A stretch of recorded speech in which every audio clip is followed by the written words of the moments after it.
ఇప్పుడు మనం చింతలపూడి నియోజకవర్గానికి సంబంధించి వైసీపీ అభ్యర్థి విజయరాజ్ గారి దగ్గర ఉన్నాము. ఈయనకి సీట్ వచ్చే ముందు చాలా ఈ నియోజకవర్గంలో గందరగోళం జరిగింది. అంటే ఆయనకి సీట్ ఇవ్వొద్దని సిట్టింగ్ ఎమ్మెల్యేగా ఉన్న అలీజాకే సీట్ ఇవ్వాలని చెప్పేసి చాలా గొడవలు జరిగిన తర్వాత ఈయనకి కన్ఫర్మ్ చేశారు. సో ఈ నియోజకవర్గంలో తను అంటే పుట్టి పెరిగి అంతా కూడా అక్కడే అన్ని సమస్యల్ని అంతా చూశానని చెప్తున్నారు. సో ఒక్కసారి ఆయనతో మాట్లాడదాం. ఈ ఎన్నికలకి ఆయన ప్రిపరేషన్ ఎలా ఉంది, సో విజయానికి ఎంత చేరువలో ఉన్నారు ఏంటనే విషయాలు ఒకసారి విజయరాజ్ గారితో మాట్లాడదాం. నమస్తే సార్. అమ్మ నమస్తే అమ్మ. సో చాలా గొడవల తర్వాత వచ్చింది, చాలా టెన్షన్ పెట్టారు మిమ్మల్ని కూడా, మీరు కూడా చాలా టెన్షన్ పడ్డారు వచ్చిద్దా లేదా అని. ఎందుకంటే ఇది చాలాసార్లు మీరు ట్రై చేసిన తర్వాత వచ్చిన అవకాశం. సో ఏంటి అసలు ఈ సీట్ కోసం మీరు ఎందుకు అంత తాపత్రయపడ్డారు? ఒకటేనమ్మా, ఎందుకంటే నేను బేసికల్గా ఒక ఆర్టీఓ ఆఫీసర్గా ఉన్నా. అయితే 2009లో డీలిమిటేషన్లో ఎస్సీ రిజర్వ్డ్ అయింది. ఇది ఎప్పుడైతే ఎస్సీ రిజర్వ్డ్ అయిందో అప్పుడు ఒక ఆలోచన కలిగింది నాకు. నా ఫ్రెండ్స్ కూడా, నా హితులు, సన్నిహితులు, స్నేహితులు వీళ్ళందరూ నువ్వు ఆల్రెడీ ఒక మంచి ఆఫీసర్గా ఉన్నావు, ఒక సర్వీస్ ఓరియంటేషన్లో ఉన్నావు, జనాలకి ఎంతో కొంత సర్వీస్ చేస్తున్నావు, పాలిటిక్స్లోకి ఎందుకు రాకూడదనే ఆలోచన నాతో రేకెత్తించారు. అప్పటికే రాజశేఖర రెడ్డి గారు సీఎంగా ఉన్నారు. రాజశేఖర రెడ్డి గారు ఆయన లైఫ్ స్టైలు, ఆయన ప్రజలకు చేస్తున్న మేలు ఇదంతా చూసి ఇన్స్పైర్ అయ్యాను నేను. ఓకే, ఆ తర్వాత రాజశేఖర రెడ్డి గారి మరణం తర్వాత ఆంధ్రప్రదేశ్లో లక్షలాది మంది ఆయన కోసం బాధపడ్డారు. అప్పుడు నాకు ఒక అర్థమైంది ఏంటంటే, ప్రజలకు మేలు చేస్తే, ప్రజల గుండెల్లో ఒక మంచి ప్లేస్ సంపాదించుకుంటే, ఆ ప్రజలు మనం చనిపోయినా కూడా కొన్ని 10 సంవత్సరాలు 100 సంవత్సరాలు ప్రజల్లో బతికి ఉంటాం. కాబట్టి ఒక రాజశేఖర రెడ్డి గారి లాగా ఒక మంచి పేరు తెచ్చుకోవాలి అనే ఒక ఆలోచన కలిగి అప్పటి నుంచి నేను 14, 19లో ఒక ప్రయత్నం చేశాను. 19లో ఒక ప్రయత్నం అక్కడ దాకా వచ్చిన చివరి దాకా ఆగింది. అయినా నేను నా ప్రయత్నం చేస్తూనే ఉన్నాను. ఇప్పుడు ఈ ఎలక్షన్లో 2024 ఎలక్షన్లో జగన్ గారు నాకు అవకాశం ఇచ్చారు. అంటే జనరల్గా అంటే ఒక పొలిటికల్ లీడర్ చేసింది, అంటే రాజశేఖర రెడ్డి గారు లీడరు, అలానే ఆ లీడర్స్ చేసిన దాన్ని అధికారులు గుర్తించడం అనేది చాలా గొప్ప విషయం. అంటే ఒక అధికారిగా మీకేమీ అక్కడ విమర్శలు కానీ ఏమీ కనిపించలేదా? రాజశేఖర రెడ్డి గారిని చూసి ఇన్స్పైర్ అయ్యారంటున్నారు కదా, అధికారులు వేరు, కామన్ పీపుల్ అలా ఆలోచించడం వేరు. మీరు ఎలా థింక్ చేశారు దాన్ని? ఇది నేను ముందే చెప్పాను కదా, నేను ఒక అధికారిగా ఉన్నాను. నాకు ఎస్సీ రిజర్వేషన్ కాకపోతే నాకు ఆలోచనే ఉండదు. ఎప్పుడైతే రిజర్వ్డ్ అయిందో చింతలపూడి సీటు, అది డీలిమిటేషన్లో 2009లో రిజర్వ్డ్ అయిన తర్వాత నాకు ఒక ఆలోచన కలిగింది. ఆ ప్రయత్నం చేశాను. ఇంకోటి ఏంటంటే, నేను ఒక మంచి ఆఫీసర్గా నాకు ఉంది, మంచి పేరే ఉంది. ఎందుకంటే ప్రజల్లో కనెక్టివిటీ నాకు బాగా ఉంది. ఎవరు వచ్చి అడిగినా, అంటే నేను ట్రాన్స్పోర్ట్ డిపార్ట్మెంట్లో బేసికల్గా బ్రేక్ ఇన్స్పెక్టర్గా పనిచేస్తున్నప్పుడు అనేక మంది లారీ ఓనర్లు, బస్సు ఓనర్లు వీళ్ళందరూ వస్తుంటారు డ్రైవింగ్ లైసెన్స్ కోసం, ట్రాక్టర్ ఓనర్లు, వాళ్ళతో నాకు కనెక్టివిటీ బాగానే ఉంది. అంటే ఉన్నంతలో సహాయం చేయటం, ఎవరైనా పూర్ పీపుల్ ఏదైనా స్కాలర్షిప్లు సరిపోవట్లేదు మాకు ఏదైనా హెల్ప్ చేయమన్నా కూడా చేస్తూ వచ్చాను. సో ఇట్లా ప్రజల్లో ఉన్నాను కాబట్టి రాజకీయాల్లో డీలిమిటేషన్లో రిజర్వ్ అయింది కాబట్టి ఒక ప్రయత్నం చేశాను. ఎందుకంటే మీకు తెలియంది ఏమీ లేదు, ఎస్సీ అభ్యర్థులు తక్కువ మంది ఉంటారు రాజకీయాల్లో, చాలా తక్కువ మంది, పోటీ పడేవాళ్ళు తక్కువ మంది ఉంటారు, అభ్యర్థులు తక్కువ మంది ఉంటారు. కాబట్టి నా ప్రయత్నం 14, 19లోనూ కూడా చేశాను. కానీ ఇప్పుడు ఇది 3వసారి నా ప్రయత్నం సక్సెస్ అయిందని నేను అనుకుంటున్నాను. కానీ ఈ నియోజకవర్గంలో చూస్తే ఇప్పటి వరకు వచ్చిన వాళ్ళందరూ కూడా 1 టైంకే రిటర్న్ అయిపోతున్నారు. సో దీని గురించి మీకేమనిపించింది? అంటే ఎందుకని అలా జరుగుతుంది? చాలా మనం రిజర్వ్ నియోజకవర్గాల్లో ఇదంతా చూస్తూనే ఉంటాం ఎక్కువగా. మంచి క్వశ్చన్ అండి. ఎందుకంటే ఇక్కడ ఇప్పుడు నాకు ముందున్న ఎలీజా గారు స్థానికుడు కాదు, సుజాత గారు ఈ జిల్లా కానీ పక్క నుంచి వచ్చారు. అలాగే అంతకుముందు రాజేష్ ఇక్కడే చిన్న కుర్రోడు. అయితే రిజర్వ్డ్ నియోజకవర్గాల్లో ప్రజల్ని ఇన్ఫ్లుయెన్స్ చేసే నాయకత్వం కొద్దిమందే తీసుకుంటారు. మరి వాళ్ళు కొన్ని కారణాల వల్ల ఏంటో వాళ్ళు రాణించలేకపోయారు రాజకీయాల్లో. కారణాలు కావచ్చు, అందరినీ ఒప్పించే తత్వం లేకపోవచ్చు. ఇప్పుడు నేనేమనుకుంటానంటే, ఒక నాయకుడికి ఒక నిర్దిష్టమైన అభిప్రాయాలు ఉండాలి. ఫస్ట్ అందరినీ కలుపుకెళ్ళాలి, అందరినీ జాగ్రత్తగా గమనించుకుంటూ వెళ్ళాలి. ఎవరికి ఆపద వచ్చినా ఏదొచ్చినా వాళ్ళ ఆపదల్లో మనం సహాయం చేయాలి. కార్యకర్తలందరినీ కలుపుకెళ్ళాలి, నాయకుల్లో భేదాభిప్రాయాలు లేకుండా చూసుకోవాలి, వీళ్ళందరినీ కలుపుకెళ్ళి జాగ్రత్తగా పార్టీని లీడ్ చేయాలి. ఇలా లీడ్ చేసినప్పుడు వాళ్ళు ఎన్నాళ్ళైనా ఉంటారు. ప్రజాదరణ పొందితే వాళ్ళు ఒక మంచి నాయకుడిగా ఎస్టాబ్లిష్ అయినప్పుడు ఎంతకాలమైనా రాజకీయాల్లో మనం ఉండొచ్చు. ఇప్పుడు కోటగిరి విద్యాధరరావు గారిని తీసుకుందాం. ఇక్కడ ఆయన 4 సార్లు గెలిచారు, 5వ సారి కూడా ఇండిపెండెంట్గా గెలిచారు. ఆ తర్వాత ఇది రిజోర్డ్ అయింది. అవును. సో ఆ తర్వాత ఇది ఇలా కంటిన్యూషన్గా ఇంకొకరు గెలిచింది లేదు. అవును. సో ఇప్పుడు మీకు సీట్ వచ్చింది, దీన్ని ఎలా ఉపయోగించుకోబోతున్నారు ఈ అవకాశాన్ని? ఈ అవకాశాన్ని నేను అంటే ఇది ఎగ్జాంపుల్ ఎందుకు చెప్పానంటే అలా కంటిన్యూటీ ఒకరు ఉండాలి కదా అనేది. నేను కూడా అదే ఆలోచన. ఇలాగ ఇప్పుడు ఒక కోటగిరి విద్యాధరరావు గారు ఎలా కష్టపడి ఈ నియోజకవర్గంలో 5 సార్లు గెలిచారో, అలా ఒక మంచి కోటగిరి విద్యాధరరావు గారు లాంటి నాయకుడిని ఆదర్శంగా తీసుకునే పని చేయాలని ఉద్దేశం నాకు. ఆయన అందరిని కలుపుకెళ్ళటం, చాలామందికి ప్రజలందరికీ మేలు చేయటం, చాలామందికి చాలా మేలు చేసేవాడు కోటగిరి విద్యాధరరావు గారు. నాయకుడు అంటే ఇలా ఉండాలి అన్నట్టు ఉండేవాడు. ఎవరైనా పిలిస్తే ఆయన పలికేవాడు, ఎవరైనా సహాయం అంటే ఆయన చేసేవాడు. ప్లస్ అందరినీ కలుపుకొని వెళ్ళేవాడు. నాయకుల్లో కొంతమందిని మాత్రం సెలెక్ట్ చేసి వాళ్ళని ఒక్కొక్క ఏరియాకి ఒక్కొక్క నాయకుడిగా పెట్టి, ప్లస్ వాళ్ళందరూ ఆయన ఫాలో అయ్యేటట్టు చేయటం, ఇట్లా ఆయన స్టైలు. ఆ కోటగిరి విద్యాధరరావు గారు మా ఊరికి దగ్గరే, అంటే హ్యామ్లెట్ ఆఫ్ ఎడవెల్లి అంటే మాది కామరకోట మండలం. మాది కామరకోటలోనే నేను ఉండేది. చిన్నప్పటి నుంచి విద్యాధరరావు గారిని కూడా చూశాను నేను. నేను కాలేజ్ డేస్ అప్పుడు ఆయన ఎమ్మెల్యే. అలాగా ఆ విద్యాధరరావు గారిని దగ్గరగా చూడటం జరిగింది. ఒక మంచి నాయకుడు. అలాంటి నాయకుడిగా నేను ఎదగాలని ఒక ఆలోచన ఉంది. ఎదగాలంటే దానికి ఒక ప్లానింగ్ కావాలి. ఆ ప్లానింగ్ అంటూ ఏమీ లేదు. మనకు వచ్చిన అవకాశాన్ని అందిపుచ్చుకొని కార్యకర్తలందరినీ, నాయకులందరినీ కలుపుకొని సమిష్టిగా పనిచేసి వచ్చిన అవకాశాన్ని అందిపుచ్చుకోవడం కన్నా మనకు కావాల్సిన అవకాశాన్ని దగ్గరికి తీసుకోవడం, లేకపోతే దాని దగ్గరికి వెళ్ళడం. మీరు చేసింది ఏంటి రెండిట్లో? అంటే ఒక ప్లాన్ ఆఫ్ యాక్షన్ కానీ ఏదైనా? నేను మీకు చెప్పానంటే అవకాశం కోసం నేను ప్రయత్నించాను. 2014లో గట్టిగా ప్రయత్నం చేశాను, 19లోనూ గట్టిగా ప్రయత్నం చేశాను, ఇప్పుడు 2024లో నేను చేస్తూనే ఉన్నాను నా ప్రయత్నం. సో ఇలా ప్రయత్నం చేస్తున్నప్పుడు నాకు అవకాశం వచ్చింది. దీన్ని నేను సద్వినియోగం చేసుకోవాలని ఆ ఉద్దేశంలో ఉన్నాను. ఈ దేవుడి దయ వల్ల ఇప్పుడు పార్టీలో క్యాడర్ కానీ, పార్టీ పట్ల ప్రజల ఆదరణ కానీ చాలా బాగుంది. మేము ఇప్పుడు నియోజకవర్గంలో తిరుగుతున్నంత సేపు ప్రజలందరూ జగన్ గారికి జయజయలు పలుకుతున్నారు, నీరాజనాలు పలుకుతున్నారు. కాబట్టి మేము డెఫినెట్గా విజయం సాధిస్తామనే నమ్మకం ఉంది. విజయం సాధించినప్పుడు ఒక ఎమ్మెల్యే అయినప్పుడు తప్పకుండా ఈ నియోజకవర్గంలో అభివృద్ధి మీద దృష్టి పెట్టాలి. ఫస్ట్ అభివృద్ధి మీద దృష్టి పెట్టి కార్యకర్తలు, నాయకులు వాళ్ళని కలుపుకొని వాళ్ళకి ఏమేం పనులు కావాలో అవి చేస్తూ, ప్రజలందరికీ ఏమేం పనులు కావాలో అవన్నీ చేస్తే నాయకుడిగా, ఎమ్మెల్యేగా నేను ప్రజల దృష్టిలో ఒక మంచి నాయకుడిగా ఎప్పుడూ అలాగే ఉండిపోతాను. సిట్టింగ్ ఎమ్మెల్యేకి ఇవ్వకుండా మీకు ఇవ్వడానికి అంటే మీరు కష్టపడిన తత్వాన్ని గమనించారా, లేకపోతే మీరు నిస్వార్థంగా ఇక్కడ చేస్తున్నది చూసారా, లేకపోతే సిట్టింగ్ ఎమ్మెల్యే మీద ఉన్న వ్యతిరేకత మీకు సీట్ వచ్చేలా చేసిందా?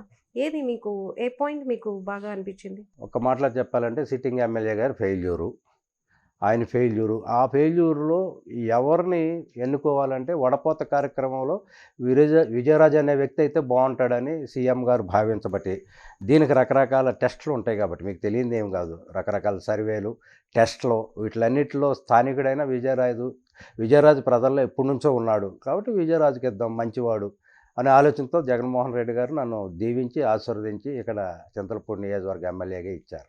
శ్రీధర్ గారి సపోర్ట్ ఎలా ఉంటుంది? యాక్చువల్గా ఆయన ఎంపీగా ఉన్నారు లాస్ట్ టైం, ఇప్పుడు సునీల్ వచ్చారు. సో ఆయన సపోర్ట్ ఎలా ఉంటుంది? అందులోనూ మీది వాళ్ళ ఫాదర్, వాళ్ళ ఫ్యామిలీ స్ట్రాంగ్గా ఉన్న నియోజకవర్గం కాబట్టి ఎలా ఉంది సపోర్ట్ మీకు?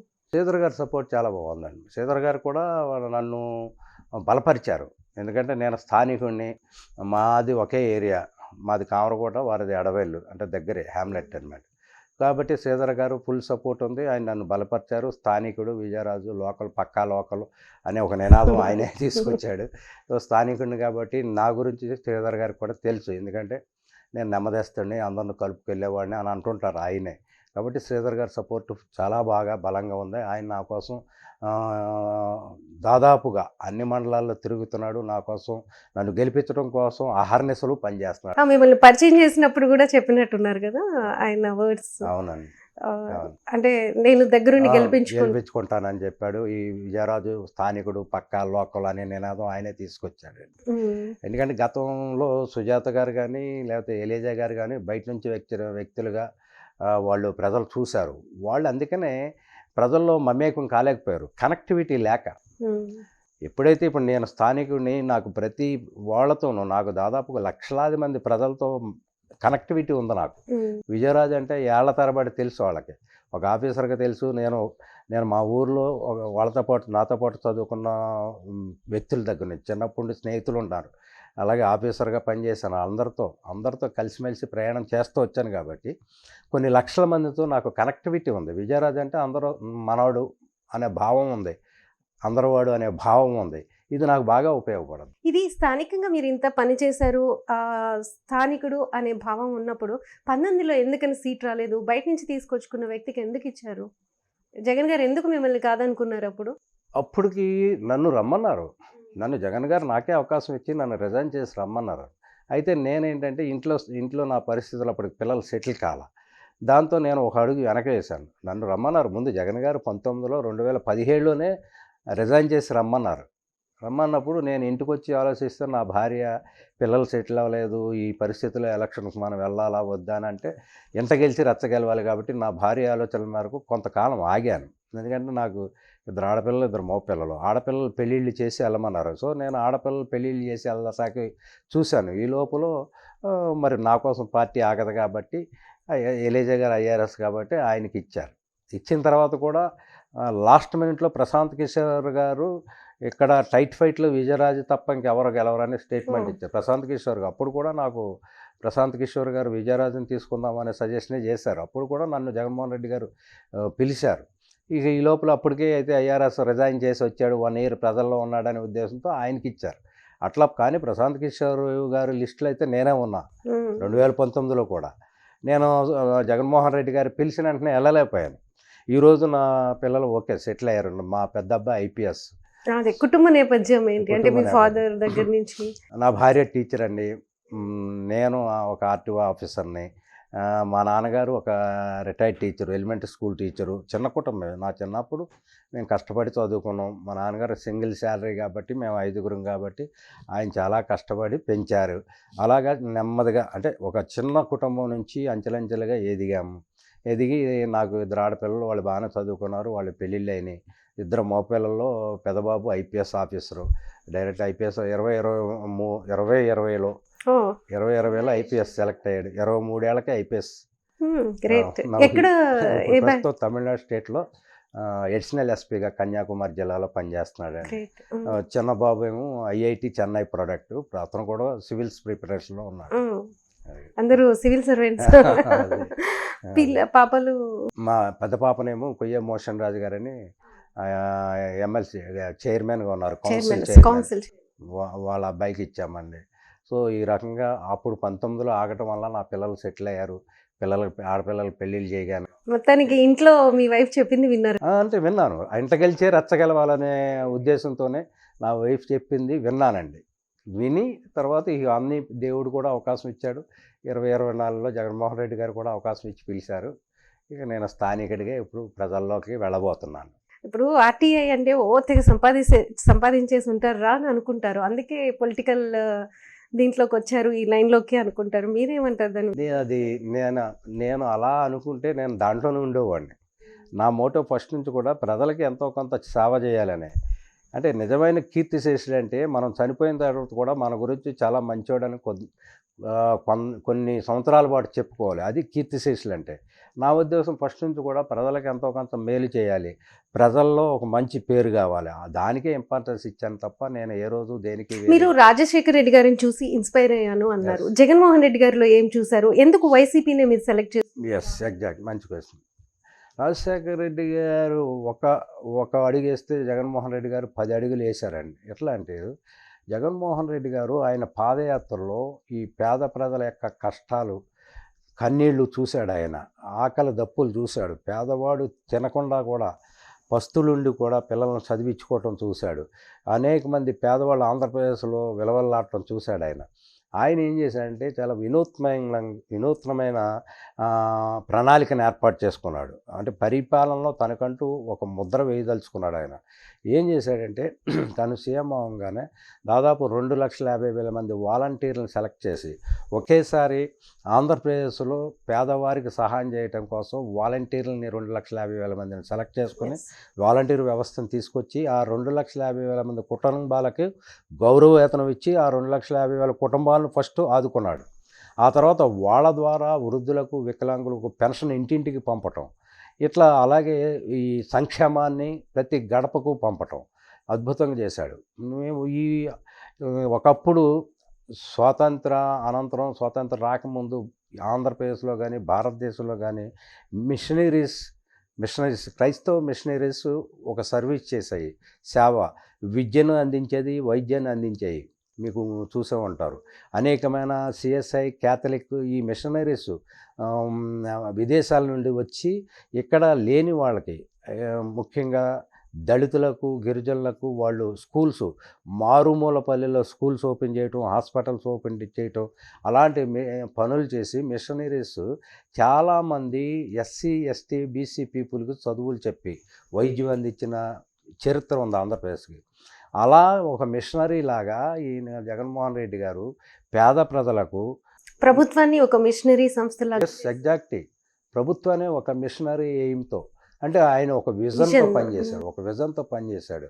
పేదలను ఆదుకోవాలి. ఎలా ఆదుకోవాలి? ఒక పెన్షన్ పథకం ద్వారా, ఒక అమ్మఒడి ద్వారా, ఒక చేయూత, ఒక ఆసరా, ముఖ్యంగా మహిళా సాధికారత అని, మహిళలకు రిజర్వేషన్, అంటే ఈ లోకల్ పాలిటిక్స్లో 50% రిజర్వేషన్ మహిళలకు ఇవ్వటం, తన మంత్రిమండలిలో మహిళలకి క్యాబినెట్ పదవులు ఇవ్వటం, ఇట్లా మహిళ అభివృద్ధి, రాష్ట్ర అభివృద్ధి, ఒక మహిళ అభివృద్ధి దేశాభివృద్ధిగా ఆయన చూశాడు జగన్మోహన్ రెడ్డి గారు. మీకు గుర్తుందో లేదో, భారతదేశంలో భారత రాజ్యాంగంలో కూడా డాక్టర్ బిఆర్ అంబేద్కర్ గారు అదే చేశారు. మహిళలకు పట్ల ఆయన ఎందుకు మహిళల పట్ల శ్రద్ధ తీసుకున్నారంటే, భారతదేశ స్వాతంత్రానంతరం మహిళకు విద్య లేదు. ఆ రోజుల్లో మహిళలను బయటకు పంపించేవాళ్ళు కూడా కాదు. స్వేచ్ఛ కావాలి, స్త్రీకి స్వేచ్ఛ కావాలి, స్త్రీకి విద్య కావాలి, స్త్రీకి ఆస్తి హక్కు కావాలని డాక్టర్ బిఆర్ అంబేద్కర్ 1950లో భారత రాజ్యాంగం ద్వారా ఆయన అమలుపరిచాడు. దాన్ని ఎప్పుడు ఒక స్త్రీ, అంటే ఒక కుటుంబంలో ఇద్దరు ఉంటారు, కుటుంబంలో ఆడ మగ ఇద్దరు ఉంటారు, ఇద్దరు సంపాదిస్తే ఆ కుటుంబం బాగుపడుద్ది.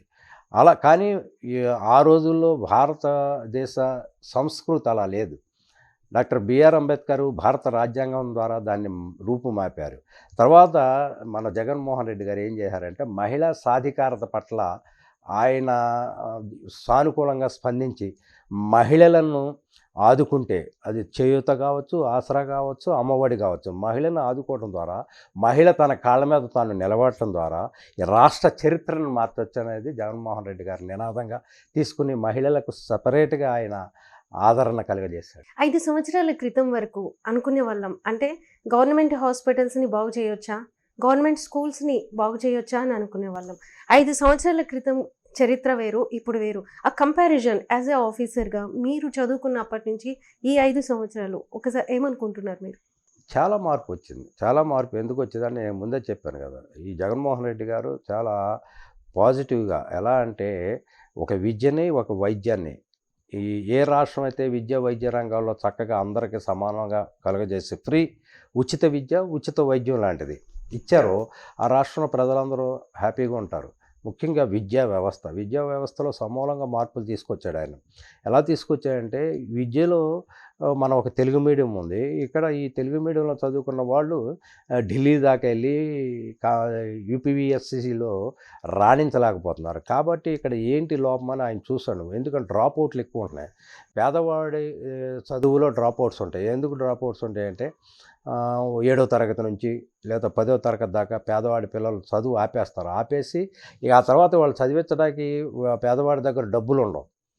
10వ తరగతి ఆపేసేసి వాడిని పాలేరుగాను, 7వ తరగతి ఆపేసి పాలేరుగాను, అలాగా వాళ్ళ లైఫ్లు అలా ఉంటాయి. అది గమనించిన జగన్మోహన్ రెడ్డి గారు అమ్మఒడి అనే పథకము, వసతి దీవెన, విద్యా దీవెన ఇలాంటి పథకాలు ఇచ్చి, ఇంకొకటి ఏంటంటే ఇంగ్లీష్ మీడియం విద్యా వ్యవస్థలోనే సమూలంగా మార్పులు చేసుకొచ్చాడు. పాఠశాలను సమూలంగా ఒక పాఠశాలని ఒక అందమైన భవనాలుగా, అంటే పిల్లలు చక్కని వాతావరణంలో చదువుకోవాలి అనేది విధంగా ముందు పాఠశాల యొక్క నైసర్గిక స్వరూపాన్ని మార్చేశాడు, పాఠశాలను మార్చేశాడు.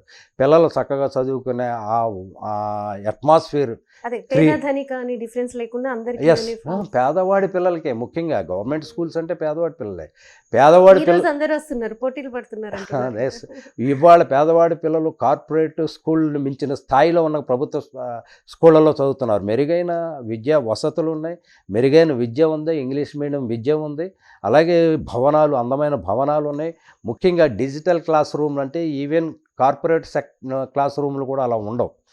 మనం ఒకప్పుడు చైతన్య నారాయణ కాలేజీలు, కార్పొరేట్ కాలేజీల్లో పోటీపడి డబ్బులు ఉన్న వాళ్ళు చదువుకుంటారు. కానీ ఈరోజు డబ్బులు లేని వాళ్ళు కూడా ఆ చైతన్య నారాయణ కాలేజీల కన్నా గొప్ప స్కూల్స్ కాలేజీల్లో చదువుకోగలుగుతున్నారంటే అది జగన్మోహన్ రెడ్డి గారి పుణ్యం. ఆయన నాడు నేడు ద్వారా కొన్ని కోట్లాది రూపాయలు వెచ్చించి ఈ స్కూల్స్నన్నీ అధునాతనం చేయించాడు. అంతేకాకుండా ఇంగ్లీష్ మీడియం సిలబస్ పెట్టి టీచర్స్ని సమూలంగా వ్యవస్థనే టీచర్స్ని మార్చేసి ఇంగ్లీష్ మీడియం చదువులు చెప్పిస్తున్నారు. ఇదే వ్యవస్థ ఇలాగే కొనసాగితే ఇంకొక 10-15 ఏళ్లలో ఆంధ్రప్రదేశ్లో అద్భుతమైన ఐఏఎస్లు, ఐపీఎస్లను చూడగలుగుతాం. మీరు ఇలా చెప్తున్నారు, ప్రతిపక్షాలు అలా అనుకోవట్లేదు కదా. ప్రతిపక్షాలు చెప్తున్నారు రాష్ట్రం అధోగతి పాలైంది, కొన్ని సంవత్సరాలు వెనక్కిపోయింది, ఆ, మేము మేము వస్తే కానీ రాష్ట్రం బాగుపడదు అని అంటున్నారు. మీరేమంటారు? ప్రతిపక్షాలు ఇక చెప్పుకోవడానికి ఏమి ఉండదు కాబట్టి అలా చెప్పుకుంటారు. ఇప్పుడు మీరే చూడండి, ఆంధ్రప్రదేశ్లో విద్య, నాడు నేడు స్కూళ్ళు చూడండి, ఆ అమ్మఒడి చూడండి. ఇంకొకటి ఏంటంటే 17 మెడికల్ కాలేజీలు. ఇదే చంద్రబాబు నాయుడు గారు 14 సంవత్సరాలు ముఖ్యమంత్రి చేశాడు. ఆయన ఏ రోజైనా ఎలాంటి ఆలోచన కలిగిందా? ఒక మెడికల్ కాలేజీ తెద్దామన్న ఆలోచన కూడా ఆయనకి లేదు. ఆయన హయాంలో ఇచ్చారులేండి, మెడికల్ కాలేజెస్ ఇవ్వకుండా ఎక్కడ ఉన్నారు? లేదు, Of course, తక్కువ ఇప్పుడు ఇచ్చారు. అప్పుడు లేదు, ఆయన స్థాయిలో ఎప్పుడు లేదు. మనకున్నాయి 17 మెడికల్ కాలేజీలు ఒకేసారి తీసుకొచ్చిన ఘనత జగన్మోహన్ రెడ్డి గారిది. అలాగే 15,000 సచివాలయాలు కట్టించారు. 15,000 సచివాలయాలు, 10,000 రైతు భరోసా కేంద్రాలు, 10 పోర్ట్లు, ఇవన్నీ అభివృద్ధే కదా. మరి ఇవన్నీ కనపడుతున్నాయి కదా. ఇంకొకటి ఏంటంటే 2,50,000 వాలంటీర్లతో పాటు సచివాలయ వ్యవస్థను ఆయనే తీసుకొచ్చాడు. 1,50,000 మందికి ఉద్యోగాలు ఎట్ ఏ టైం సచివాలయ వ్యవస్థ ద్వారా ఇప్పించాడు. సచివాలయ వ్యవస్థ అంటే ఆ రోజుల్లో గాంధీజీ కలలుగన్న గ్రామ స్వరాజ్యం అనే ఒక పదం మనం చదువుకున్నప్పుడు విని ఉంటాం. గ్రామ స్వరాజ్యం అంటే గ్రామాలు ఎప్పుడైతే అభివృద్ధి చెందుతాయో, గ్రామాలు పల్లెలు ఎప్పుడైతే అభివృద్ధి చెందుతాయో అప్పుడే నిజమైన అభివృద్ధి అని గాంధీజీ గారు చెప్పినట్టు ఈరోజు ప్రతి గ్రామాన్ని ఒక సచివాలయం ఏర్పాటు చేశారు. ఆ సచివాలయం ద్వారా కలెక్టరేట్లో చేసే పని ఇక్కడ చేస్తున్నారు, ఒక ఎంఆర్ఓ చేసే ఆఫీసులో చేసే పని గ్రామంలో చేస్తున్నారు. అది సచివాలయ వ్యవస్థ. అంటే పేదవాడి ముంగిటికి సచివాలయం, గ్రామంలోనూ సచివాలయం వచ్చింది. సచివాలయ వ్యవస్థనే జగన్మోహన్ రెడ్డి గారు బహుశా భారతదేశంలో ఎక్కడ లేని వ్యవస్థ, వాలంటీర్ వ్యవస్థ, సచివాలయ వ్యవస్థ. ఇన్ని అద్భుతమైన అభివృద్ధిని తీసుకొచ్చింది జగన్మోహన్ రెడ్డి గారు. గత ప్రభుత్వాలు, గత ముఖ్యమంత్రులు చాలామంది చేయలేని పని జగన్మోహన్ రెడ్డి గారు ఇంటింటికి ప్రభుత్వం అని చెప్పేసి జగన్మోహన్ రెడ్డి గారు కార్యక్రమం పెట్టారు. అప్పట్లో మీ ఎమ్మెల్యే వేరు, మీ నియోజకవర్గంలో మీరు కూడా అందులో పార్టిసిపేట్ చేశారా? అదేమైనా మీకు ఇప్పుడు ఉపయోగపడుతుంది? నేను పార్టిసిపేట్ చేయలేదు, కానీ నేను వాచ్ చేస్తూ వచ్చాను. ఎందుకంటే రాజకీయాల్లో నాకు ఇంట్రెస్ట్ కాబట్టి నేను ఒక ఆఫీసర్గా ఉన్నా సరే ఏం జరుగుతుందో చూస్తూ వచ్చాను.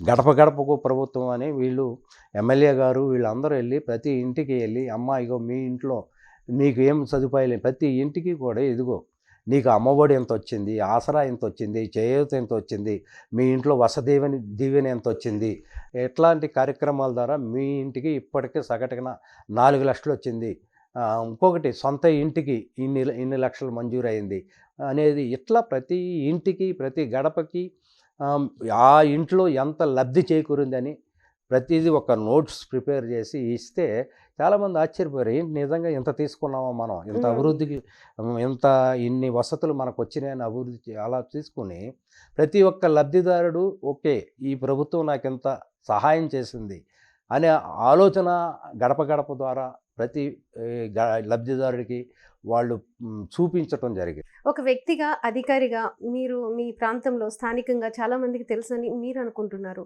కానీ ఇప్పుడు మీరు ఒక రాజకీయ నాయకుడిగా ఇక్కడ కంటెస్ట్ చేయబోతున్న ఎమ్మెల్యే అభ్యర్థిగా వెళ్తే మీకు స్పందన ఎలా ఉంది? అంటే మిమ్మల్ని మళ్ళీ మీరు పరిచయం చేసుకోవాలి కదా! ప్రతి ఇంటికి వెళ్ళి. ఎలా జరుగుతుంది ఆ కార్యక్రమం? ఇప్పుడు నేను ఒక రాజకీయ పార్టీ వైఎస్ఆర్ జగన్మోహన్ రెడ్డి గారి ప్రతినిధిని నేను. ఎందుకు జగన్మోహన్ రెడ్డి గారు ఇప్పటికే ఒక ముఖ్యమంత్రిగా ప్రజల గుండెల్లో చిరస్మరణీయమైన ముద్ర వేసుకున్నారు. ఆయన్ని పేద ప్రజలు ఒక దేవుళ్ళ కొలుస్తున్నారు. ఈ రోజున నేను ఆయన ప్రతినిధిగా వెళ్ళినప్పుడు ప్రజలు ఘన స్వాగతం పలుకుతున్నారు, నీరాజనాలు పలుకుతున్నారు. అది చాలా హ్యాపీగా ఉంది. ఎందుకంటే నేను ఒక మంచి జగన్మోహన్ రెడ్డి గారు లాంటి నాయకుడు నాయకత్వంలో పనిచేస్తున్నందుకు, వైఎస్ఆర్సీపీ పార్టీ లాంటి ఒక ప్రజాదరణ కలిగిన పార్టీలో నాకు సీట్ వచ్చినందుకు, ఒక ఎమ్మెల్యేగా అవకాశం జగన్మోహన్ రెడ్డి గారు ఇచ్చినందుకు నాకు చాలా సంతోషంగా ఉంది. ఎందుకంటే ప్రజలలో అనూహ్యమైన స్పందన ఉంది పార్టీ పట్ల. ప్రజలందరూ కూడా ముక్తకంఠంతో జగన్మోహన్ రెడ్డి గారు సీఎం కావాలని కోరుకుంటున్నారు. ఇలాంటి పార్టీలో పనిచేస్తారు. అభ్యర్థుల్ని మార్చేసి కొత్త వాళ్ళకి ఇచ్చేసి అలానే నియోజకవర్గాలు ట్రాన్స్ఫర్ చేశారు. అప్పట్లో ప్రతిపక్షం కూడా విమర్శించింది, మేము అధికారులను ట్రాన్స్ఫర్ చేయటము లేకపోతే ఆఫీసులు ట్రాన్స్ఫర్ చేయటము ఉద్యోగులకు ఉంది, కానీ ఎమ్మెల్యేలకు కూడా ట్రాన్స్ఫర్లు ఏంటి అని క్వశ్చన్ చేశారు. ఇది వర్కౌట్ అవుతుందంటారా జగన్మోహన్ రెడ్డి గారి ఈ స్ట్రాటజీ? తప్పకుండా అవుట్ అవుతుంది. జగన్మోహన్ రెడ్డి గారు ప్రజల్లో ఉన్నారు. ప్రజల్లో ఆయన స్పీడ్తో పనిచేయలేని అభ్యర్థుల్ని, అంటే ప్రజాదరణ లేని, అంటే జగన్మోహన్ రెడ్డి గారు ఎంత స్పీడ్తో పనిచేస్తున్నారో అంత స్పీడ్తో పనిచేయలేని అభ్యర్థులు అన్నీ మార్చేస్తారు. ఎందుకంటే ప్రజల్లో ఆదరణ లేనప్పుడు, ప్రజల్లో వాళ్ళు పనితీరు సరిగ్గా లేనప్పుడు, ప్రజలు మార్పును కోరుకున్నప్పుడు ఆయన అనేక సర్వేలు వడపత్రుల ద్వారా అభ్యర్థులను మార్చారు. ఇదే కరెక్ట్. ఎందుకంటే మనం కూడా కొన్ని ఇప్పుడు ఇంటర్వ్యూ చేస్తుంటాం. ఒక అభ్యర్థిని ఇంటర్వ్యూ మీరే ఉన్నారు, మీరెవరైనా నలుగురు అపాయింట్మెంట్ చేసుకోవాలనుకో, మెరుగైన అభ్యర్థుల కోసం ఎన్నుకుంటారు. ఇది అంతే. ఇప్పుడు ఉన్నవాళ్ళు, పాత వాళ్ళు సరిగ్గా పనితీరు సరిగ్గా లేనప్పుడు, ప్రజల్లో వాళ్ళు మమేకం కాలేనప్పుడు, ప్రజాదరణ వాళ్ళు పొందలేనప్పుడు తీసేసి కొత్త వాళ్ళకి అవకాశం ఇచ్చడం అనేది మంచి రిజల్ట్ వస్తుంది అనేది ఆయన ఉద్దేశం. ఇది బాగానే ఉందని నేను నమ్ముతున్నాను. అంటే 175 అసెంబ్లీ నియోజకవర్గాల్లో 25 పార్లమెంటు, మొత్తం 200 మంది జగన్మోహన్ రెడ్డిలు, 3 పార్టీలు కలిసిన ఒక కూటమితో పోటీ చేస్తున్నారని చర్చ జరుగుతుంది. అంటే మీకేమనిపిస్తుంది అది? అంటే ఇప్పుడు మీరు కూడా చెప్పారు, నేను కాదు ఇక్కడ నేను జస్ట్ జగన్మోహన్ రెడ్డి ప్రతినిధిని. ఎగ్జాక్ట్. సో ఇదేమనిపిస్తుంది మీకు? ఎక్కడ చూసినా జగన్ వర్సెస్ జగన్ జరుగుతుందేమో అనిపిస్తుంది ఎలక్షన్. వాస్తవానికి జగన్మోహన్ రెడ్డి గారు ప్రజల్లో బలంగా నాటుకుపోయారు. అంటే జగన్మోహన్ రెడ్డి గారి నాయకత్వాన్ని ప్రతి ఒక్క పౌరుడు కూడా చాలా ఎంజాయ్ చేస్తున్నారు. ఇలాంటి నాయకుడు ఉండాలని కోరుకుంటున్నారు బలంగా. ఇలాంటి పరిస్థితుల్లో జగన్మోహన్ రెడ్డి గారిని ఎదుర్కోలేక చంద్రబాబు నాయుడు గారు, ప్రతిపక్ష పార్టీ నేత, నాకు 14 సంవత్సరాలు ముఖ్యమంత్రి చేశాను, సీనియర్ని అన్న ఆయనకు సరైన ఆయుధము పట్టు దొరకలేదు. ఆయన ప్రభుత్వంలో మీరు అధికారిగా కూడా ఉండి ఉంటారు కదా? పనిచేశాను, ఆయన ప్రభుత్వం అధికారిగా కూడా పనిచేశాను. కానీ ఎట్లాంటి వినూత్నమైన పథకాల ద్వారా ప్రజలకు, ముఖ్యంగా పేదవాడికి అండదండగా ఉండొచ్చు అనేది జగన్మోహన్ రెడ్డి గారు ప్రూవ్ చేశారు. ఆయన ప్రూవ్ చేసుకోలేకపోయారు. ఆయన వెనకబడిపోయాడు చంద్రబాబు నాయుడు గారు. ఆయన ఏం చేశాడు, ఇక జగన్మోహన్ రెడ్డి గారిని నేను ఎదుర్కోలేను అని అనిపించి అప్పుడు ఈ జనసేనను కలుపుకొని, పవన్ కళ్యాణ్ గారిని కలుపుకొని వచ్చారు. అంతేకాకుండా ఎప్పటికీ బలం చాలదు. జగన్మోహన్ రెడ్డి గారు తెలుసు, వాళ్ళకి అర్థమైపోతుంది. జగన్మోహన్ రెడ్డి గారు ప్రజల్లో బలంగా ఉన్నాడు కాబట్టి దానికి కూడా ఇప్పటికీ మా ఇద్దరు బలం కూడా చాలదని బీజేపీ, ఏదో కేంద్రంలో అధికారంలో ఉన్న బీజేపీతో కూడా పొత్తు పెట్టుకొని, అంటే ఇంతమందితో పొత్తు పెట్టుకున్నప్పుడే మీకు అర్థమై ఉండాలి చంద్రబాబు నాయుడు గారు జగన్మోహన్ రెడ్డి గారిని ఒంటరిగా ఎదుర్కొనే సత్తా లేక వీళ్ళందరితో పొత్తులు పెట్టుకుని వస్తాడని. కానీ ఎంతమంది పొత్తులు పెట్టుకున్నా జగన్మోహన్ రెడ్డి గారే సీఎం, జగన్మోహన్ రెడ్డి గారే నాయకుడు అనేది ప్రజలందరికీ తెలుసు. ఆయనే మళ్ళీ సీఎం చేయటానికి ప్రజలు సిద్ధంగా ఉన్నారు. ఇది మీకు తర్వాత రిజల్ట్లో మీకు, అంటే 3 కలిసి రావడానికి రీజన్ చెప్పారు. జగన్మోహన్ రెడ్డిని అధపాతాళానికి తొక్కేయడానికి మేము 3 కలిసి వస్తున్నాము, ఇక్కడ అసలు అభివృద్ధి జరగలేదు, వెనకబడిపోయింది ఆంధ్రప్రదేశ్ రాష్ట్రం జగన్మోహన్ రెడ్డి అధికారంలోకి వచ్చిన తర్వాత అని చెప్తున్నారు. సో దానికోసం 3 కలిసి వస్తున్నాము అని వాళ్ళు చెప్తున్నారు. మీరేమో జగన్ గారు సింగిల్గానే ఉంటారు, సింగిల్గానే పోటీ చేస్తారని చెప్తారు. కానీ జనంలో కూడా ఒక వేవ్ వాళ్ళ వైపు కనిపిస్తుంది కదా. ఎందుకు మీరు ఇన్ని పథకాలు, నవరత్నాలు పెట్టి 99% చేశాము జనానికి అని చెప్పుకుంటున్నారు? అలానే జగన్మోహన్ రెడ్డి గారు ఇది కూడా చెప్పారు, నా వల్ల మీకు మేలు జరిగి ఉంటేనే నాకు ఓట్లు వేయండి, లేకపోతే వేయొద్దమ్మా అని చెప్పి ఆయన చెప్పారు. మరి ఈ కాంట్రడిక్షన్ అంతా ఎలా జరుగుతుందంటారు? అంటే మీకు చెప్పటం ఏంటంటే జగన్మోహన్ రెడ్డి గారు అధికారంలో ఉన్నారు ప్రజెంటు. ఆయన బోలెడన్ని మెరుగైన ప్రజా సంక్షేమము, అభివృద్ధిని ముందు పెట్టుకొని వెళ్తున్నారు. ప్రతిపక్షాలకు చెప్పుకోవడానికి ఏమీ లేదు. కాబట్టి వాళ్ళందరూ ఏకమై ఈ జగన్మోహన్ రెడ్డి గారిని తొక్కేయాలి అనే ఉద్దేశంతో మేము వచ్చామంటున్నారు. అక్కడే వాళ్ళు పప్పులో కాలేశారు. ఎందుకంటే ప్రజలు ప్రతీదీ అబ్జర్వ్ చేస్తారు. నువ్వు నీ మేనిఫెస్టో ఏంటి? నువ్వు ప్రజలకు ఏం చేయదలుచుకున్నావో చెప్పాలి. అంతేగాని జగన్మోహన్ రెడ్డి గారిని పాతాళానికి తొక్కుతున్నానంటే ప్రజలు పిచ్చోళ్ళేమో కాదు. కాబట్టి వాళ్ళకి తెలుసు. ఇక్కడ ప్రజల్లో నీ మేనిఫెస్టో ఏంటి? నువ్వు జగన్మోహన్ రెడ్డి గారి కన్నా మెరుగైన పరిపాలన అందిస్తావా అని నువ్వు చెప్పుకుంటున్నావా? లేదు. అది లేదు. ఆళ్ళ పాతాళంలోకి తొక్కటానికి వస్తున్నాను, లేకపోతే ఈళ్ళని తొక్కటానికి వస్తున్నావు అంటున్నావు తప్ప, నా పరిపాలన, నా మేనిఫెస్టో ఇది అని చెప్పుకుంటానికి లేదు. వాళ్ళేదో మేనిఫెస్టో పెట్టారు, దాన్ని మళ్ళా అని దాన్ని కూడా క్యాన్సిల్ వాళ్ళే చేసుకుంటున్నారు. వాళ్ళకి సరైన ఆయుధం అయితే లేదు. వాళ్ళు ఎంతసేపు కలిసి వచ్చేది ఎందుకు? జగన్మోహన్ రెడ్డి గారిని ఓడించడానికి.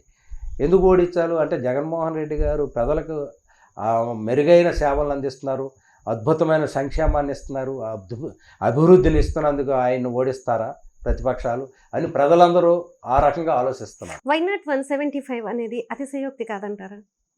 డెఫినెట్గా ఆయన అలా అనటంలో అర్థం ఉందండి. ఎందుకంటే ఆయన ప్రతి ఒక్క ప్రజలందరికీ ఎవరైతే లబ్ధిదారులు కొద్దిమందిని ఎంపిక చేయాల, ఒక పార్టీనే ఎంపిక చేయాల, ఈ పార్టీ ఆ పార్టీ అని చూడాల, అందరినీ కలుపుకున్నారు. అన్ని పార్టీలు ఒక ముఖ్యమంత్రి అయిన తర్వాత నేను ఈ రాష్ట్రానికి ముఖ్యమంత్రిని, ఒక పార్టీకి కాదు, ఈ రాష్ట్ర ప్రజలందరికీ ముఖ్యమంత్రిని. అర్హుల్లో ఎవరున్నా పార్టీతో సంబంధం లేకుండా ఇర్రెస్పెక్ట్ ఆఫ్ పార్టీ, తెలుగుదేశమా జనసేన ఆ పార్టీ ఏమి చూడలేదు. ఆయన అర్హుడా కాదా, లబ్ధిదారులందరూ అర్హుడా కాదా చూశాడు. అందరికీ పథకాలను ఇచ్చాడు. అది ఆయన గొప్ప మనస్సు. అందరినీ సమానంగా చూశాడు, అందరికీ మేలు చేశాడు. అందుకని ఆయన గర్వంగా నిజాయితీగా అడుగుతున్నాడు, దమ్ము ధైర్యంతో, నీకు నిజంగా మేలు జరిగిందా లేదా ఆలోచించుకో, నా పరిపాలనలో నీకు మేలు జరిగితేనే ఓటేయమని ఆయన చెప్తున్నాడు. కాబట్టి అక్కడ ఆయన అంత దమ్ము ధైర్యంతో అడుగుతున్నాడు. ఓటుని ఎంత ధైర్యంగా అడుగుతున్నాడో మనమే గమనించవచ్చు. నీకు మేలు జరిగిందా ఓటేస్తావు, ఓటేయి. నీవు మేలు జరగలేదనుకో నాకు వేయొద్దు అంటున్నాడు ఆయన.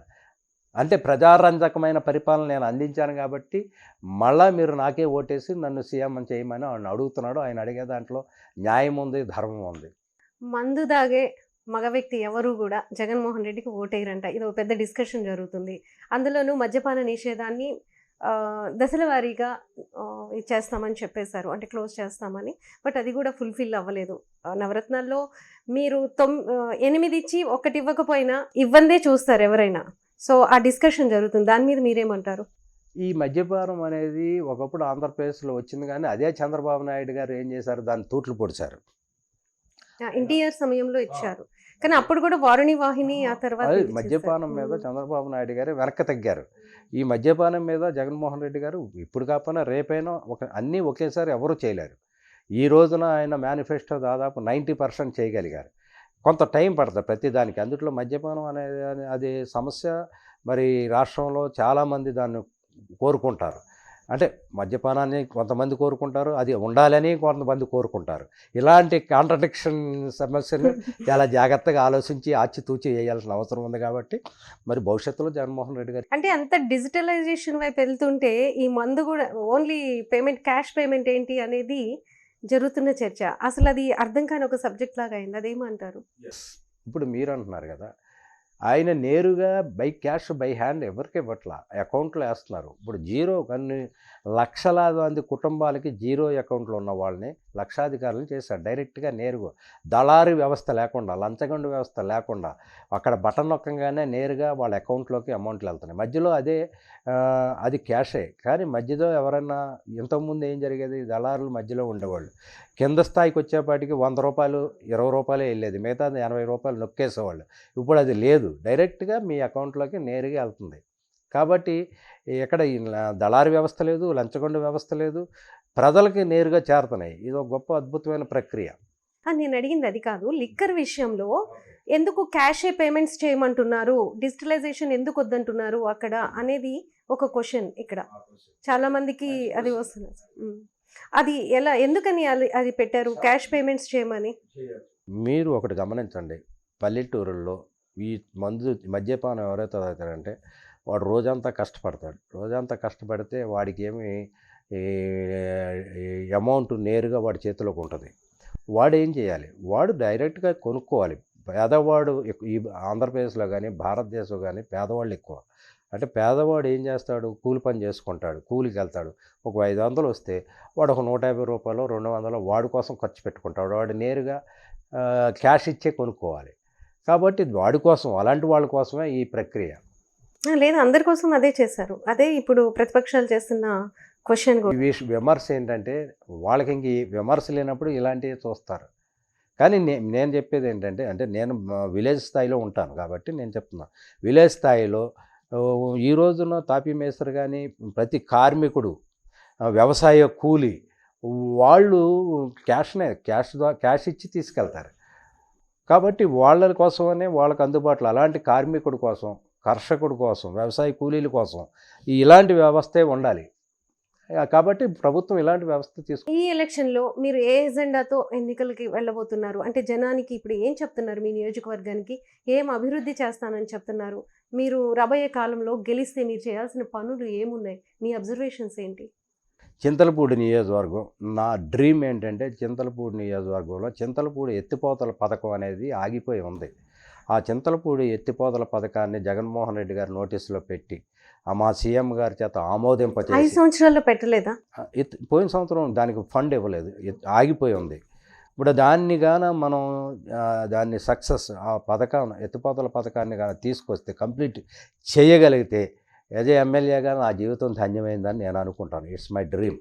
ఎందుకంటే కొన్ని లక్షలాది ఎకరాలు సాగునీరుకు నోచుకుంటాయి. మెట్ట ప్రాంతం మాది చింతలపూడి నియోజకవర్గం మెట్ట ప్రాంతం. అక్కడ ఉన్న మెట్ట రైతులందరూ చాలా హ్యాపీ ఫీల్ అవుతారు. నీరు వస్తే వాళ్ళ భూములు సస్యశ్యామలం అవుతాయి. అక్కడ ఇప్పటికి నీరు లేక ఎండిపోయిన భూములుగా కొన్ని ఉన్నాయి. ఇంకా అదే కానీ వస్తే సాగునీరు తాగునీరుకి మా నియోజకవర్గం కొదువు ఉండదు. మా నియోజకవర్గంలో ఉన్న లక్షలాది రైతులు చాలా సంతోషంగా ఉంటారు. కొన్ని సంవత్సరాల పాటు అది గాన ఆ చింతలపూడి ఎత్తిపోతల పథకాన్ని నేను తీసుకొస్తే కొన్ని సంవత్సరాల పాటు ఒక మరో కాటన్ దొరలాగా నా పేరు కూడా చిరస్మరణీయంగా జనం గుండెల్లో ఉండాలని నేను కోరుకుంటున్నాను. కాబట్టి ముందుగా నా ప్రయారిటీ చింతలపూడి ఎత్తిపోతల పథకం. ఆ తర్వాత చింతలపూడి జంగారెడ్డిగూడెం పట్టణాల సుందరీకరణ.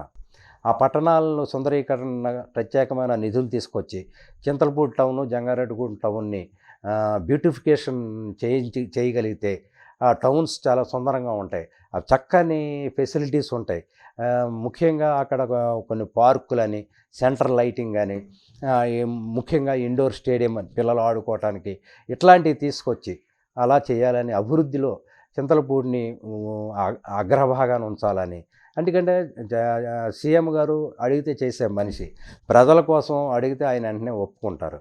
అలా చేయాలని, ముఖ్యంగా నియోజకవర్గంలో కొన్ని చోట్ల రోడ్లు, డ్రైనేజీలు, ఇళ్ళు, కొంతమందికి ఇళ్ళు కావాలని అడుగుతున్నారు. నేను జనాల్లో తిరుగుతున్నప్పుడు ఇవన్నీ అయ్యా మాకు ఇలా కావాలని అడుగుతున్నారు.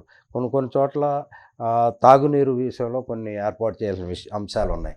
వీటిలన్నిటి మీద దృష్టి పెడతాను. ఇంకోటి ఏంటంటే చింతలపూడిలో ఒక ఎడ్యుకేషనల్ హబ్గా ఇంకా దాన్ని చేయాల్సిన అవసరం ఉంది. ఎడ్యుకేషనల్ హబ్ అంటే ఈ రోజున అక్కడ ఒక ఇంజనీరింగ్ కాలేజ్ కూడా లేదు చింతలపూడిలో. అది చింతలపూడి హెడ్ క్వార్టర్ కాబట్టి అట్లాంటి కాలేజ్ కానీ హబ్ కానీ, అలాగే లేకపోతే ఇండస్ట్రియల్ కారిడార్గా అని మనం మనసుంటే మార్గం ఉంటుంది. ఒక ఇండస్ట్రీ అక్కడ తీసుకొచ్చే 2-3 ఇండస్ట్రీస్ అక్కడ తీసుకొస్తే అభివృద్ధిలో చింతలపూడి చాలా ఎక్కడికో వెళ్ళిపోద్ది. అలాగే ఎడ్యుకేషనల్ హబ్గా తీసుకొచ్చినా బాగుంటుంది. ఆల్రెడీ ఇప్పటికే 100 పడకల ఆసుపత్రి శరవేగంతో జగన్మోహన్ రెడ్డి గారి గవర్నమెంట్లో నడుస్తుంది. నేను వచ్చేపాటికి అది 100 పడకల హాస్పిటల్ బాగుంటుంది. మెట్ట ప్రాంత వాసులకి, ఆ చుట్టుపక్కల ఉన్న వారందరికీ కూడా 100 పడకల ఆసుపత్రి చాలా బాగా ఉపయోగపడుతుంది. ఇట్లా చింతలపూడిలో అభివృద్ధిలో నేను నా వంతు మార్పు, జగన్మోహన్ రెడ్డి గారిని సీఎంగా ఉంటారు కాబట్టి ఆయన ద్వారా చింతలపూడి అభివృద్ధి వైపు దృష్టి పెట్టాలని నా ఆలోచన. అంటే ఈ మధ్యకాలంలో ఐఏఎస్లు, ఐపీఎస్లు ఎక్కువ రాజ్యాధికారం కోసం వెనుకబడిన కులాలకు సంబంధించి, కులం గురించి నేను మాట్లాడాను. సో ప్రత్యేకంగా పార్టీలు పెట్టేస్తున్నారు. అంటే ఇప్పుడు ఉన్న పార్టీలు నచ్చక ఇవన్నీ కూడా పెత్తందారుల పార్టీలు అనే ఉద్దేశంతో సో పార్టీలు పెట్టుకుంటున్నారు. ఎగ్జాంపుల్ మన ప్రవీణ్ కుమార్ గారిని చూడొచ్చు, లేకపోతే ఇంకా ఐఏఎస్లు కూడా వచ్చి పెట్టున్నారు. సో మీరేంటి వచ్చి ఒక వీళ్ళ పార్టీలో జాయిన్ అయ్యారు, మీకు ఒక పార్టీ పెట్టాలన్న ఆలోచన రాలేదా రాజ్యాధికారం కోసం? లేదు, ఎందుకంటే డాక్టర్ బిఆర్ అంబేద్కర్ ఒకటే చెప్తారు, మీరు అన్నట్టు వాళ్ళందరూ ఎందుకు వాళ్ళ పార్టీలు పెట్టారంటే డాక్టర్ బిఆర్ అంబేద్కర్ ఆశయం ఏంటంటే దళితులు రాజ్యాధికారం కోసం పాటుపడమని చెప్తారు. రాజ్యాధికారం కోసం ఎందుకు, రాజ్యాధికారం వస్తే కొన్ని వందల మందికి వేల మందికి మేలు చేయొచ్చు, సర్వీస్ ఇవ్వచ్చు అనేది. ఇంకొకటి ఏంటంటే డాక్టర్ బిఆర్ అంబేద్కర్ కూడా దళితులకి ఒక ఉపదేశించాడు. దళితులు చక్కగా ఉన్నతమైన చదువులు చదవాలి, ఉన్నతమైన ఉద్యోగాలు సంపాదించాలి, ఉన్నతమైన జీవన విధానాన్ని అవలంబించాలి. అది రాజ్యాధికారం అంటే. అంటే అది అలా కాదు, విధానం అది అవలంబించాలి. అట్ ద సేమ్ టైం అవకాశం వచ్చినప్పుడు రాజ్యాధికారం పొందాలి. నాకు నేనుగా అంత సత్తా నాకు లేదు, నేనేం గొప్ప నాయకుడిని అని నేను అనుకుంటున్నా. కాబట్టి నేనేం చేస్తున్నాను, ఇప్పుడు ఆంధ్రప్రదేశ్లో ఉన్న నాయకుడు జగన్మోహన్ రెడ్డి గారు ప్రజాదరణ గల నాయకుడు. ఆయన పథకాలు నాకు నచ్చినాయి, ఆయన ప్రజలకు చేసే మేలు నాకు నచ్చింది, సంక్షేమము అభివృద్ధి నాకు నచ్చింది. కాబట్టి నేను జగన్మోహన్ రెడ్డి గారి నాయకత్వంలో పనిచేయాలనుకుంటున్నాను. ఎందుకు, ప్రజల దృష్టిలో ఆయన దేవుడిగా ఉన్నాడు కాబట్టి నేను ఆయన యొక్క ప్రతినిధిగా పనిచేస్తే నా జన్మ ధన్యమైనట్టే. ఎందుకు, ఆయన చేసేది ఏంటి, పేద ప్రజలందరికీ మేలు చేస్తున్నాడు. మనం కూడా ఆయన ప్రతినిధిగా ఒక ఎమ్మెల్యేగా అంతమందికి, నా నియోజకవర్గంలో ఉన్న 2,71,000 మందికి మేలు చేసే విధంగా నేను ఉండగలిగితే నా జీవితం ధన్యమైనట్టే అని ఉద్దేశంతో నేను జగన్మోహన్ రెడ్డి గారిని నేను సీట్ అడగడం జరిగింది. ఆయన నాకేమో okay, thank you so much అండి, అండ్ ఆల్ ద బెస్ట్. మీకు చాలా విషయాలు చెప్పారు. విజయరాజ్ గారికి ఒక విజన్ ఉంది. ఒకవేళ ఆయన కానీ గెలిస్తే ఈ నియోజకవర్గంలో ఏం చేయాలి ప్రజల కోసం, అది ఒక్కటే కాదు ఉండడం, అంటే ప్రతి ఒక్కరికి ఒక కీర్తికాంక్ష ఉంటుంది, అలానే జీవితాశయాలు ఉంటాయి. అంటే మనం మరణించిన తర్వాత అయినా సరే చిరస్థాయిగా నిలిచిపోవాలని ఆ కోరిక ఆయనకుంది. అలానే జగన్మోహన్ రెడ్డి గారు కూడా ఈ మధ్య ఎక్కువగా చెప్తూ వస్తున్నారు, ప్రతి ఇంట్లో నా ఫోటో ఉండాలి, మా నాన్నని ఎలా అయితే కొలుస్తున్నారో అలానే నా ఫోటో ఉండాలి. ఆయనది కూడా కీర్తికాంక్షే. కానీ ఇవన్నీ, ఈ కీర్తికాంక్షలు అంటే ఏదో పొగిడితే పడిపోవడం కాదు, వాళ్ళు చేసే మంచితో సంపాదించుకునే కీర్తి వాళ్ళు కావాలని కోరుకుంటున్నారు. సో ఇలాంటి వ్యక్తులు ఉంటే నియోజకవర్గంలో డెఫినెట్గా వాళ్ళు అభివృద్ధి చేసి చూపిస్తారు. ఎందుకంటే వాళ్ళకి కావాల్సింది ప్రజల్లో మంచి స్థానం. సో మరి ఆయన్ని గెలిపించేదంతా కూడా ఈ నియోజకవర్గ ప్రజల చేతుల్లోనే ఉంది. ఆల్ ద బెస్ట్ అండి. థ్యాంక్ యూ అమ్మా, thank you very so much. much.